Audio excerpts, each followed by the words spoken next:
Début de journée au service de la permanence du parquet. Un drame est survenu durant la nuit. Le conducteur d'un scooter a perdu la vie.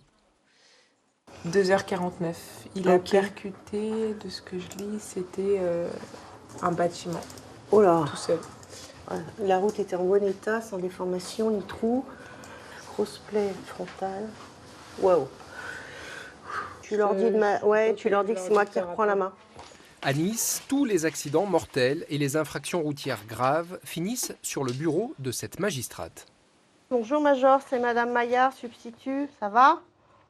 Ah, vous êtes en moto? Ah oui, arrêtez-vous. Par pitié. Au téléphone, un policier. Sylvie Maillard a besoin de vérifier auprès de lui la vitesse à laquelle a été contrôlé un automobiliste.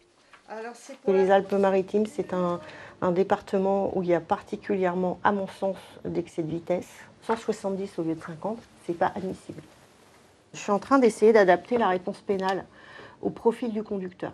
C'est plus adapté de requérir une amende pénale qui va aller de 500 à 1000 euros pour quelqu'un qui est coutumier des excès de vitesse qui sont déjà répertoriés dans son relevé et qui sont inférieurs à 50, mais dont on voit bien, j'ai des procédures où j'ai 50 pages de casier sur le permis.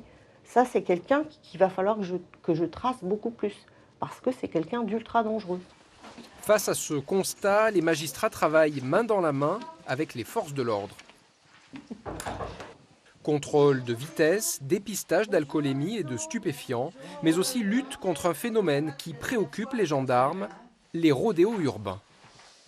Le rodéo motorisé, c'est une infraction qui est bien spécifique. La personne qui va lever sa roue avec sa moto, s'il ne le fait qu'une fois, pour moi, l'infraction rodéo n'est pas caractérisée. Il faut que les manœuvres dangereuses soient répétées, donc plusieurs fois, qu'il y ait vraiment un danger caractérisé. Oui, c'est mettre en danger l'autre quelque part. Et le résultat, en fait, en question, qui va justement causer un danger ou créer un trouble à l'ordre public. Et il faut que tous ces critères-là soient réunis pour que le rodéo soit vraiment caractérisé. Lorsqu'on a en effet ces critères cumulatifs qui sont réunis, alors on n'est pas face à un danger qui s'est réalisé, mais un danger qui est potentiel. Mais si ce danger potentiel, il est caractérisé de par les éléments du dossier, on se doit de poursuivre et d'avoir une réponse pénale de type déferment. C'était une volonté du procureur dès son arrivée en septembre, désigner une interlocutrice unique pour le contentieux routier.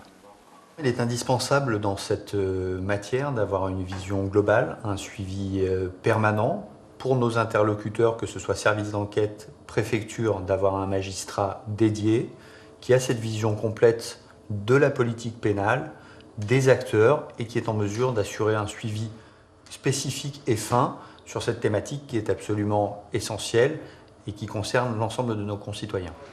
Le contentieux routier représente plus de 1000 affaires par an. C'est presque un quart des poursuites engagées par le parquet de Nice.